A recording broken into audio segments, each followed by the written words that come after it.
नमस्कार दोस्तों, कैसे हो आप सब। आई होप सब अच्छे होंगे।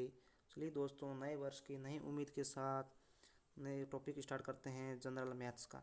इसमें अपन पढ़ने वाले हैं पूर्ण संख्या क्या होती हैं, प्राकृत संख्या क्या होती हैं, पूर्णांक, परिमेय, सम संख्या, विषम संख्या, भाज्य, अपभाज्य, गुणज तथा गुणनखंड। चलिए दोस्तों स्टार्ट करते हैं पूर्ण संख्या क्या होती है, इसलिए आप वीडियो के अंत तक बने रहे। चलिए दोस्तों, पूर्ण संख्या क्या होती हैं स्टार्ट करते हैं अपन। अब पूर्ण संख्या क्या होती हैं? ऐसी संख्या जो जीरो से शुरू कर अनंत तक चलती हैं वे संख्या पूर्ण संख्या कहलाती हैं। अर्थात वह संख्या जो जीरो से शुरू होती हैं और अनंत तक चलती रहती हैं वह संख्या पूर्ण संख्या कहलाती हैं। और प्राकृत संख्या किसे कहते हैं? ऐसी संख्या जो एक से शुरू होकर अनंत तक चलती हैं वे संख्या प्राकृत संख्या कहलाती हैं। अर्थात वे संख्या जो जीरो से शुरू होती हैं और अनंत तक चलती रहती हैं वह संख्या तो पूर्ण संख्या कहलाती हैं। और वह संख्या जो एक से शुरू होती है और अनंत तक चलती हैं वह संख्या प्राकृत संख्या कहलाती हैं। परंतु एक बात का ध्यान रहे कि सभी पूर्ण संख्याएं प्राकृत संख्याएं होती हैं, परंतु सभी प्राकृत संख्या पूर्ण संख्या नहीं हो सकती। अर्थात जो भी पूर्ण संख्याएं होती हैं, पूर्ण संख्या जो भी होती है वह प्राकृत संख्या तो होती हैं, परंतु प्राकृत संख्या जो होती है वह पूर्ण संख्या नहीं होती हैं। क्योंकि प्राकृत संख्याएं जो एक से शुरू होती हैं, और यदि अपन जीरो को पूर्ण संख्या में से हटा दें तो अपन के क्या अपने पास क्या मिल गया? प्राकृत संख्या मिल गया। मतलब प्राकृत संख्या है, पूर्ण संख्या है जो प्राकृत संख्या होती हैं, परंतु सभी प्राकृत संख्या एक से शुरू होती हैं और पूर्ण संख्या में जीरो होना अनिवार्य है। मतलब सभी पूर्ण संख्या प्राकृत संख्या है जो पूर्ण संख्या है नहीं होती हैं। आगे देखिए, देखो पूर्णांक दिया हुआ है। पूर्णांक क्या होता है? ऐसी संख्या जो धनात्मक तथा ऋणात्मक दोनों प्रकार की होती हैं वे संख्याएं पूर्णांक कहलाती हैं।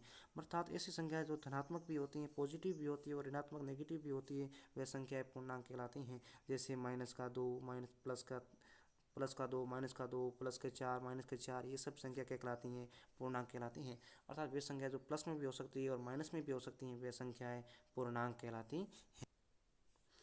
परंतु आपको ध्यान होना चाहिए कि सबसे बड़ा ऋणात्मक पूर्णांक -1 होता है। अर्थात जैसे जैसे ऋणात्मक संख्याएं बढ़ती जाती हैं ठीक उसी प्रकार उसका मान कम होता जाता है। वे सभी -1 संख्या से छोटी होती हैं। अर्थात माइनस की जितनी भी संख्या होती हैं वो -1 से सब छोटी संख्या होती हैं। जैसे -1000 और -1500 देखें, इसमें से भी -1000 बड़े हैं। अर्थात यदि -1000 दिए हुए अपन के पास और एक -1500 दिए हुए हैं, इन दोनों में से अधिक बड़ी संख्या पूछी जाए तो -1000 बड़ी संख्या होती हैं। अर्थात जो माइनस में संख्या का मान बड़ी होती है वो संख्या छोटी होती हैं। अब देखिए दोस्तों, प्रीमिय संख्या क्या होती हैं? प्रीमिय संख्या वे संख्या जो p अपॉन q के रूप में निरूपित होती हैं प्रीमिय संख्या कहलाती हैं। अर्थात वे संख्या जो भिन्न के रूप में होती है उन्हें प्रीमिय संख्या कहते हैं। अर्थात वे संख्या जो भिन्न या बट्टे के रूप में होती है वे प्रीमिय संख्या कहती हैं। जैसे 1/2, 3/6, 4/8, 5/12, ये सभी संख्या क्या कहलाती हैं? प्रीमिय संख्या कहलाती हैं। अर्थात वे संख्या जो p अपॉन q के रूप में होती है वे संख्या प्रीमिय संख्या कहलाती हैं। देखिए, सभी पूर्ण संख्या प्रीमिय संख्या होती है, क्योंकि किसी भी संख्या में एक का भाग देने पर उसमें कोई भी परिवर्तन नहीं होता है। अर्थात सभी पूर्ण संख्याएं होती है वे भी प्रीमिय संख्याएं होती है। मतलब किसी भी संख्या में एक का भाग देने पर कोई भी परिवर्तन नहीं होता है। जैसे मान लो अपन को पास 4 दिया गया है, अब 4 के नीचे 1 लगाने से ये कोई भी इसमें फर्क नहीं पड़ता, ये 4 के 4 ही रहते हैं और ये p अपॉन q अर्थात बट्टे के रूप में होगी, इस कारण ये प्रीमिय संख्या होगी। मतलब सभी पूर्ण संख्याएं होती हैं वे भी प्रीमिय संख्याएं होती हैं। आगे देखिए दोस्तों, सम संख्या। अब सम संख्या क्या होती है? ऐसी संख्या जिसमें 2 का पूरा पूरा भाग जाता है वे सभी संख्याएं सम संख्या कहलाती हैं। अर्थात वे संख्या जो 2 से पूर्ण रूप से विभाजित होती है या वे संख्या जिसमें 2 का पूरा पूरा भाग जाता है वे संख्याएं सम संख्या कहलाती हैं। या फिर वे संख्याएं जिनके इकाई के स्थान पर 0, 2, 4, 6, 8 हो वे सभी संख्याएं सम संख्या कहलाती हैं। जैसे 2304, जिसके भी इकाई के स्थान पर 0, 2, 4, 6 या 8 है, इन अंकों में से कोई भी अंक है तो वे सभी संख्याएं सम संख्या कहलाती हैं। आगे देखिए दोस्तों, विषम संख्या क्या होती है? ऐसी संख्या जिसमें 2 का पूरा पूरा भाग नहीं जाता है वे सभी संख्या विषम संख्या कहलाती हैं। अर्थात वे संख्याएं जिनमें 2 का पूरा पूरा भाग नहीं जाता है या फिर वे संख्या जो 2 से पूर्ण रूप से विभाजित नहीं होती हैं वे संख्या विषम संख्या कहलाती हैं।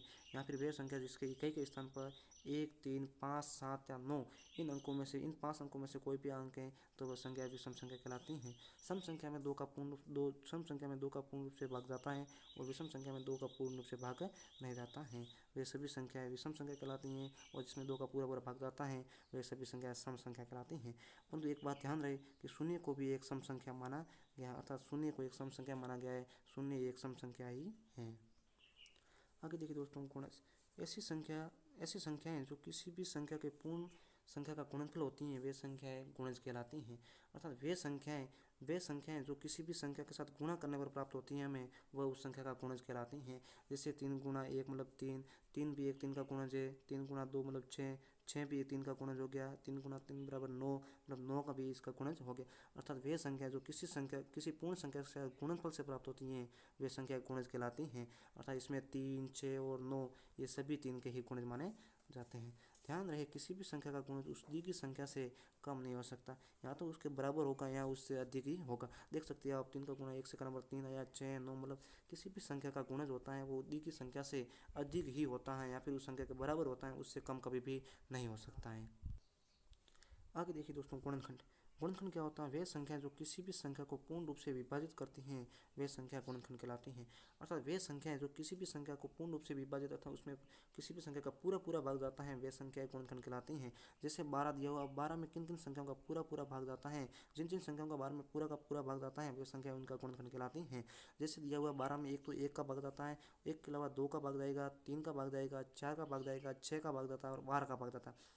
ये सभी संख्याएं 12 का गुणनखंड कहलाती हैं। अर्थात वे संख्याएं जो किसी भी संख्या को पूर्ण रूप से विभाजित कर लेती हैं वे उसका गुणनखंड कहलाती हैं। परंतु एक बात ध्यान रहे कि किसी भी संख्या का गुणनखंड एक तथा स्वयं संख्या तो होता ही है।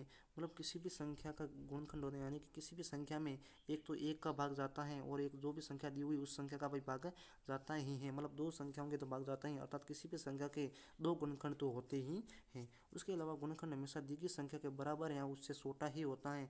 अर्थात गुणनखंड होता है जो हमेशा दी गई संख्या जो भी संख्या दी हुई उससे छोटा होगा या उसके बराबर ही होता है, उससे अधिक कभी भी नहीं हो सकता। गुणज में अपन ने पढ़ा था कि गुणज हमेशा अधिक की संख्या के बराबर या अधिक की संख्या से बड़ा होता है, पर गुणनखंड हमेशा अधिक की संख्या के बराबर या अधिक की संख्या से छोटा ही होता है। आशा करता हूँ कि आप समझ रहे होंगे। यदि आपको वीडियो पसंद आ रहा तो वीडियो को लाइक करें, चैनल को सब्सक्राइब करके बेल आइकन जरूर प्रेस करके ताकि आने वाली प्रत्येक वीडियो का नोटिफिकेशन है जो आपके पास जल्दी से जल्दी पहुँच जाए। चलिए दोस्तों, आगे अपन बढ़ते हैं भाज्य संख्या। अब देखो भाज्य संख्या क्या होती है? ऐसी संख्या जिनके 3 या 3 से अधिक गुणनखंड होते हैं वे संख्याएं भाज्य संख्या कहलाती हैं। अर्थात वे संख्याएं जिनमें 3 या 3 से अधिक संख्याओं का भाग जाता है वे संख्या भाज्य संख्या कहलाती हैं।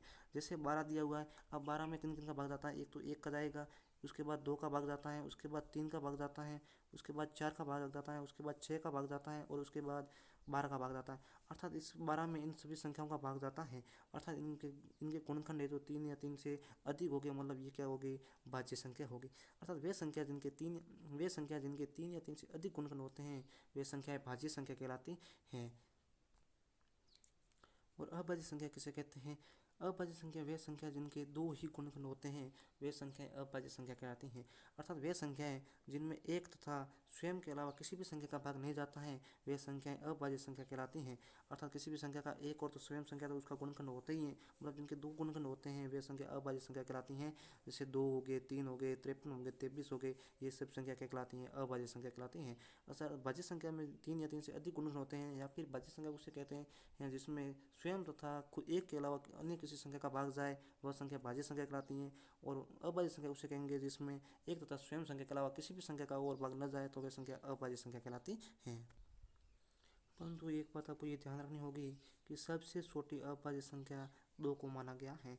सबसे छोटी अभाज्य संख्या 2 को माना गया है। अर्थात 2 में एक तो 1 का भाग जाता है, 1 के अलावा 2 का भाग जाता है। अर्थात स्वयं तथा 1 के अलावा अन्य किसी भी संख्या का भाग नहीं जाता है और किसी भी संख्या का भाग नहीं जाने के कारण 2 एक सबसे छोटी क्या हो गई? अभाज्य संख्या हो गई।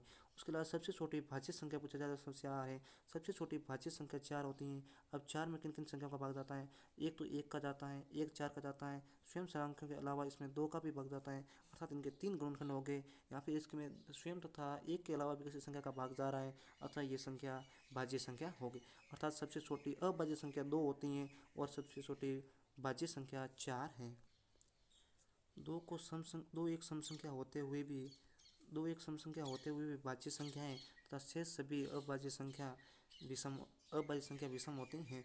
मतलब 2 एक सम संख्या होते हुए भी अभाज्य संख्याएं, मतलब 2 एक सम संख्या होते हुए भी अभाज्य संख्या, परंतु बाकी सब शेष रही संख्याएं अभाज्य संख्या होती है वो विषम संख्या ही होती हैं। एक को न तो भाज्य माना गया है और न ही अभाज्य। ये बात आप ध्यान रखें कि एक को न भाज्य में रखा गया है और न ही अभाज्य में रखा गया है। चलिए दोस्तों, लेसन कंप्लीट हुआ। यदि आपको पसंद आया तो वीडियो को लाइक, शेयर और कमेंट जरूर करें।